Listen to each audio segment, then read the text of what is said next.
Waalaikumsalam. Saya ingin bertanya Ustaz, mungkin perihal takdir tadi ya. Jadi pertanyaan saya ialah, bagaimana memahami surah Al-Baqarah ayat 286 yang berbunyi Allah tidak membebani seseorang menaikkan sesuai dengan kesanggupannya. Tapi di dalam realita kehidupan, contohnya seperti ini, ada seseorang meninggal karena penyakit kanker, dia menahan sakit sampai meninggal. Ada orang saking stresnya sampai dia gila. Tapi dia itu tetap menerapkan iman di titik nadir. Ini di kampung saya sendiri, dia gila tapi dia sholat. Apakah Allah menguji mereka dengan sakit tapi mereka tidak tahan? Sedangkan di ayat tersebut Allah tidak menguji mereka sesuai dengan kesanggupannya. Kita kan tahu nih, manusia diuji sesuai dengan tahap intoleransi, kesabaran, dan kesulitan mereka masing-masing. Mohon penjelasannya Ustaz. Terima kasih. Baik, saya langsung ya supaya tidak terjeda dan feel-nya bisa didapatkan. Saya ingin cerita sedikit Mas. Satu kali di awal saya pulang ke Indonesia dan saya kemudian mengajar di Bekasi. Ada satu pengajian ibu-ibu perempuan khusus untuk perempuan di hari Kamis. Saat terselenggara itu, satu kajian pertama full, kajian kedua tiba-tiba satu orang tidak ada. Kemudian di belakang, menarik ya, mulai menangis. Saya tanya kenapa di belakang menangis. Ibu itu menjawab, Ustadz, si Fulana tidak bisa bersama kita karena sedang berjuang sakit. Mohon doa. Baik, saya bilang kita doakan setelah selesai kajian ya.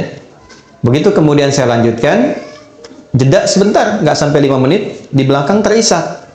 Saya tanya kenapa Bu? Ternyata yang tadi kita akan doakan sudah meninggal dunia. Inna lillahi wa inna ilaihi raji'un. Baik. Setelah itu singkatnya, malam kami datang takziah. Anda tahu apa yang terjadi?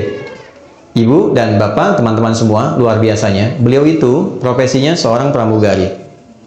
Dalam pramugari profesi yang beliau jalani, tentu banyak kegiatan-kegiatan keduniaan yang terjadi, sehingga juga untuk berhijab pun dulu belum punya kesempatan, pergaulan juga luar biasa. Di ujung hidupnya, Mas, ini yang penting saya sampaikan, dia memutuskan untuk berhenti, selesai, dan dia aktifasikan sisa hidupnya untuk memperdalam Islam. Dia ikut pengajian untuk merubah dirinya. Ketika ikut pertama pengajian, ternyata baru ikut pertama diagnosis muncul kena kanker. Lalu masuk rumah sakit. Yang kedua itulah sampai terakhir, ternyata dia berada di rumah sakit sampai ujung hayatnya menjemput. Tapi tahu Anda apa yang terjadi?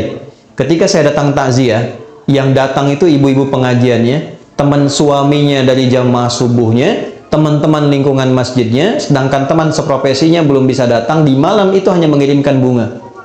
Saya sampaikan dalam takziahnya, ini luar biasa cara Allah memuliakan hamba ini. Allah berikan sakit sampai ujung hayatnya. Satu, supaya mengisolasi dia dari kegiatan-kegiatan sebelumnya yang sudah dilakukan, sehingga dia fokus untuk bisa menyebut nama Allah saja dalam hidupnya. Setelah dia berubah menjadi orang baik, setelah cukup baginya kemudian beribadah, Allah jemput akhir kehidupannya di tempat dia terisolasi, sehingga dia tidak berbaur lagi dengan yang lain untuk membuat sesuatu yang menyimpang dari kehidupan sebelumnya. Maka apa yang terjadi? Dijemputlah dia dalam keadaan yang baik, dosa-dosanya digugurkan, diberikan pahala yang kuat untuk dirinya, dan yang terakhir yang paling indah, bahkan dimuliakan dan diantarkan oleh tempat-tempat di lingkungan pengajiannya. Yang mau saya katakan apa? Semua apa yang Allah telah tetapkan, yang kita lihat sekarang itu cuma namanya saja. Sakit, kena kanker, kena tumor, macam-macam. Pada hakikatnya semua itu ujian hidup. Oke? Satu dulu itu. Pada hakikatnya semua itu ujian apa? Ujian hidup. Nah, semua bentuk ujian itu, apapun yang dialami, feel-nya pasti sama. Yang sakit misalnya divonis dengan kanker, yang baru dipecat dari misalnya pekerjaannya, sama-sama terasa vonis itu kan menyakitkan kan? Sama-sama terasa nggak enak ya?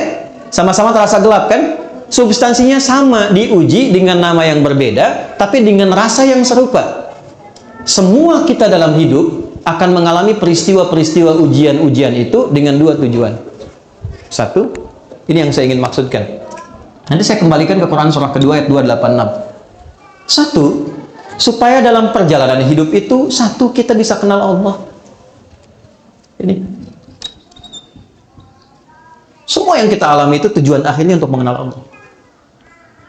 Anda belajar sepintar apapun, tujuan Anda diberi ilmu sampai sedemikian pintar supaya kenal Tuhan. Makanya disebutnya ilmun, ain lam mim. Ketika dikerjakan jadi amal, ain mim lam, objeknya alam, ain alif lam. Ain alif lam, alam itu artinya tanda dalam bahasa Arab, tanda yang mengenalkan pada Tuhan. Kalau dijamakkan jadi alamin. Kita declare dalam salat alhamdulillahi rabbil alamin. Nah, sebanyak-banyaknya ilmu itu untuk kenal Tuhan. Sampai kalau lihat langit itu kita tahu, oh betapa indahnya Allah menciptakan ini. Begitu lihat lautan, betapa luar biasanya Allah menciptakan ini. Kalau cuma kita sampai hanya menyimpulkan lautnya bagus, bintangnya bagus, itu baru luarnya. Belum sampai ke titik ilmunya. Itu ada di Quran, surah ketiga ayat 190 sampai dengan ayat 200-nya. Nah, dari kita mulai menapaki hidup, tujuan terbesarnya kenal Tuhan. Anda kerja sampai kaya, sampai punya harta dan sebagainya. Silahkan. Tapi kalau sampai banyak harta nggak kenal Allah, ada sesuatu yang salah dalam episode kehidupan itu. Nah, ada orang-orang yang dikenalkan lewat sifat sukacita, suka. Hal-hal yang cenderung disukai. Dan bercita-cita untuk mendapatkan itu. Pintar, kaya, punya kedudukan. Ujungnya apa? Kenal Tuhan. Gimana caranya dengan harta itu kita dekat dengan Allah? Gimana caranya dengan kedudukan kita dekat dengan Allah? Ini konsepsinya ada di Nabi Sulaiman misalnya. Ketika dipuji, Anda begitu hebat bisa menaklukkan awan dan sebagainya. Apa jawab beliau? Hadza min fadli rabbi liyabluwani aashkuru an akfur. Ini keutamaan yang Tuhan titipkan pada saya hanya untuk menguji secara konseptual apakah saya kenal Allah atau tidak. Mengenal Allah dengan sifat sukacita disebut dengan syukur namanya. Oke? Jadi syukur itu bukan sekedar mengucapkan alhamdulillah di lisan kita dari nikmat yang kita terima. Syukur itu bagaimana kita mengolah nikmat yang Allah kasih kepada kita untuk menggunakan nikmat itu supaya lebih kenal dan dekat dengan Allah. Disitulah baru terasa nikmatnya punya Tuhan. Apa fungsi mata? Bukan kalau cuma sekedar melihat, hewan juga melihat. Ayam melihat, kambing melihat. Mata kita ditugaskan untuk melihat yang baik-baik. Bagaimana taunya yang dilihat baik? Pelajari ketentuan Tuhan. Baru terasa punya Tuhan ketika dipraktekkan ketentuan itu. Kata Allah, jangan lihat, dipalingkan. Baru kita merasa iman kepada Allah. Kalau nggak pernah kita ikuti, kita nggak merasa punya Tuhan. Makanya yang sudah beriman, sudah berislam, kan nggak semua bisa dilihat. Ya kan? Anda keluar, lihat reklame di luar. Ada tampilan postur yang tidak boleh dilihat. Kan Anda palingkan kan? Lisan Anda berkata, astagfirullah. Nama Allah disebut. Dan tidak ada yang terlambat. Matanya tetap, lisannya istighfar. Astagfirullah. Nggak begitu. Ya kan? Nah, disitulah baru terasa nikmatnya punya Tuhan. Itu satu. Ya, yang kedua, ada ujian yang kedua terasanya duka. Nih. Secara konseptual, apa yang diberikan? Ya, Allah kasih contoh. Misal, ujian pertamanya sakit. Anda sebut sakit tadi. Tahu Nabi Ayub kan? Oke, Nabi Ayub dengan kita soleh mana? Nabi Ayub. Beliau Nabi, kita bukan. Pernah nggak berbuat maksiat Nabi Ayub? Tidak. Salah apa Nabi Ayub sampai diuji dengan penyakit yang dideskripsikan dalam Al-Quran? Penyakit itu tidak akan pernah dialami orang setelahnya dan tidak pernah dialami orang sebelumnya. Tidak akan pernah dialami orang setelahnya dan tidak pernah dirasakan orang sebelumnya. Artinya spesial, betul-betul sakit. Nabi loh. Sakit. Dan untuk menuju sakit itu ada dua proses dulu. Hari pertama, semua aset beliau itu habis semua. Beliau itu orang kaya, yang kaya luar biasa. Ternaknya banyak, kebunnya banyak. Hari pertama, satu hari, ternaknya mati semua, kebunnya terbakar. Ya, apa yang terjadi? Malah makin meningkat ibadahnya. Terima kasih ya Allah, Engkau titipkan ujian ini untuk saya, bukan pada hamba yang lain. Engkau percaya dengan saya. Setan makin penasaran. Ya Allah, minta izin. Yang kedua, wafatkan semua keluarganya dari anaknya. 12 anaknya, hari kedua meninggal semua. 12 anaknya, meninggal semua. Terima kasih ya Allah, yang telah menitipkan anak-anak itu untuk aku rawat, dan selesai tugasku merawatnya, dia kembali kepada pemiliknya. Setan makin penasaran. Ya Allah, izinkan, berikan ujian sakit. Yang tidak pernah dialami orang sebelumnya, tidak akan dirasakan orang setelahnya. Ya, yang kalau di tafsir-tafsir itu agak berlebihan, sampai ada binatang macam-macam, mau sholat dilepas dulu, itu agak berlebihan. Intinya sakit yang luar biasa. Apa yang terjadi? Malah nambah lagi ibadahnya. Sampai pada titik puncaknya. Nah, ini poinnya. Quran, surah 21, ayat 83 sampai 84. Ini nanti jadi ijazah yang kita bisa teruskan pada pertanyaan Anda tadi. Sampai pada puncaknya ketika beliau tidak mampu menunaikan ibadah dengan sempurna lagi karena makin dahsyat penyakitnya yang kemudian menerpa, maka keluarlah kalimat ini. Wa Ayyuba, dan pernahkah engkau belajar dan dengar kisah Ayub? Idnada rabbahu anni massani yadhurru wa anta arhamur rahimin. Ketika beliau bermohon pada Allah dengan mengatakan, ya Allah, penyakit ini, perhatikan kalimatnya, sudah mulai mengganggu aku sehingga aku tidak bisa menunaikan ibadah lagi dengan sempurna. Jadi minta sembuhnya itu bukan sekedar ingin sehat, tapi motivasinya untuk lebih mendekati Allah. Ya. Anda kalau sakit pengen sehat, biasanya kan pengen sehat kan? Nah setelah sehat tuh mau ngapain? Di Quran itu ada panduan yang sangat indah. Kalau penyakit Anda ingin disembuhkan, ya, dengan cepat, tatkala orang memvonis Anda mustahil, tidak mungkin dan sebagainya, maka satu hal yang pernah dicontohkan Nabi Ayub, arahkan kesembuhan itu dengan tujuan untuk meningkatkan kedekatan diri dengan Allah.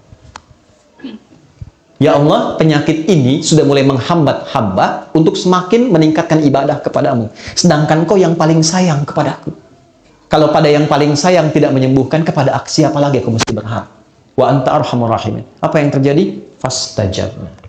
Dijawab itu dengan cepat tanpa jeda. Harfu atfin rabitin baina syai'aini bila hudud. Paham? Tidak. Huruf yang menyambungkan dua peristiwa dengan cepat tanpa jeda. Peristiwa pertama berdoa, peristiwa kedua dikabulkan doanya. Antara berdoa dengan dikabulkan doanya tanpa jeda. Begitu bermohon, seketika dikabulkan. Tapi kapan pengabulan itu terjadi? Ketika sabar dijalani.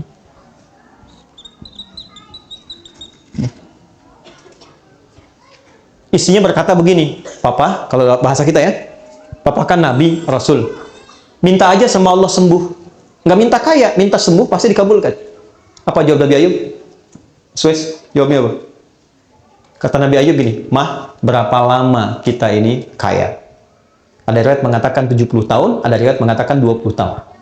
Berapa lama kita sehat? 20 tahun. Berapa lama kita diuji sakit? 15 tahun. Nanti sajalah saat sakitnya sama dengan ujian sehatnya. Selama 20 tahun, baru aku minta kepada Allah. Aku madu, diuji sehat 20 tahun, diuji keberkahan 20 tahun, baru diuji sakit, sabarnya belum optimal, aku sudah minta kepada Allah. Nanti saja, kalau sudah sama ujian sakit dengan sehatnya, baru aku minta.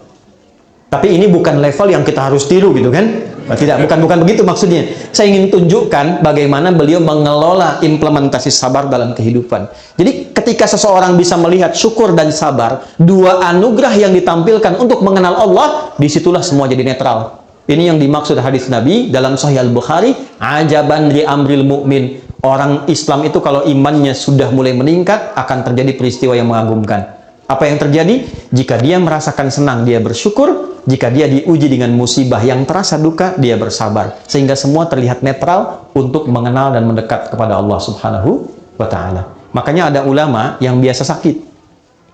Begitu tidak sakit, dia nangis. Kenapa Anda menangis? Padahal kan Anda sehat. Saya khawatir ketika Allah tidak memberi saya sakit di pekan ini, Allah sedang meninggalkan saya. Saking pahamnya dengan esensi kehidupan. Jadi yang pertama yang ingin saya katakan, kita jangan simpulkan bahwa ayat Allah tidak mungkin menguji seorang hamba di luar batas kesanggupannya dengan menerapkan ayat itu kepada orang yang divonis penyakit tertentu dan terlihat kemudian dia berekspresi seakan-akan dia tidak sanggup menahannya. Kalimat yang kita jawab dengan itu justru kita balik.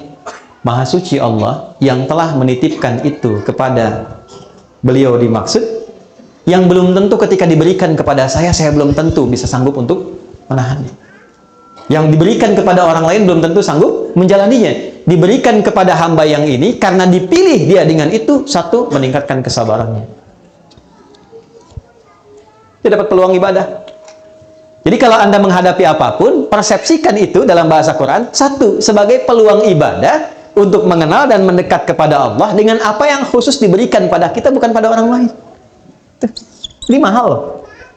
Di situ kita sering berdoa kan? Di situ kita sering sebut namanya. Berapa banyak yang dinilai? Di situ kita simpulkan untuk kreatif, menjalani hidup dengan baik. Di situ kita simpulkan untuk tidak memanfaatkan waktu dengan baik, tidak sia-sia lagi. Mahal. Yang belum tentu kita dapatkan itu pada situasi yang orang sebut dengan kata-kata dia sehat. Jadi pada akhirnya sakit dan sehat itu hanya titipan dari Allah untuk semakin meningkatkan ibadah kita kepada-Nya. Bagian pertama ini.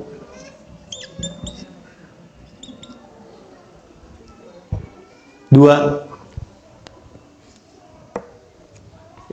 Sebentar, maksudnya yang kedua tadi kan saya jawab dua. Nah, di satu bagian, jadi satu bagian yang pertama saya kembalikan, la yukallifullahu nafsan illa wus'aha, bukan dipahami dari ekspresi hambanya, tapi dipahami dari perspektif Allahnya ketika memberi. Allah menilai dia sanggup menjalani itu sampai titik yang diberikan oleh Allah untuk bisa menanggungnya. Adapun yang didapatkan dari situ adalah hikmah. Jelas hikmahnya kemana? Karena itu gini, cara bersikapnya diberikan oleh Allah apapun terima dulu. Cara bersikapnya itu. Katakan pada diri kita, terima kasih ya Allah yang telah menitipkan ini kepada saya, bukan pada yang lain, karena Engkau menilai aku sanggup menjalaninya. Setelah itu yang kedua, kenali Allah dengan petunjuk-petunjuk yang diberikan kepada kita lewat pemberian itu. Jadi kalau sakit, belajar hikmahnya tentang ayat-ayat sakit. Jangan Anda sakit belajar yang dikaji tentang ayat-ayat bisnis. Nggak nyambung. Pelajari Nabi Ayub, Nabi Ibrahim ketika sakit bagaimana, ya. Dan yang kedua tadi yang ingin saya sampaikan, supaya kita bisa menikmati proses ikhtiar di dalamnya, sehingga mengumpulkan banyak pahala yang mungkin bisa kita raih, yang tidak ditemukan dalam kondisi apa? Sehat. Jadi semua netral terlihatnya. Allahu a'lam bi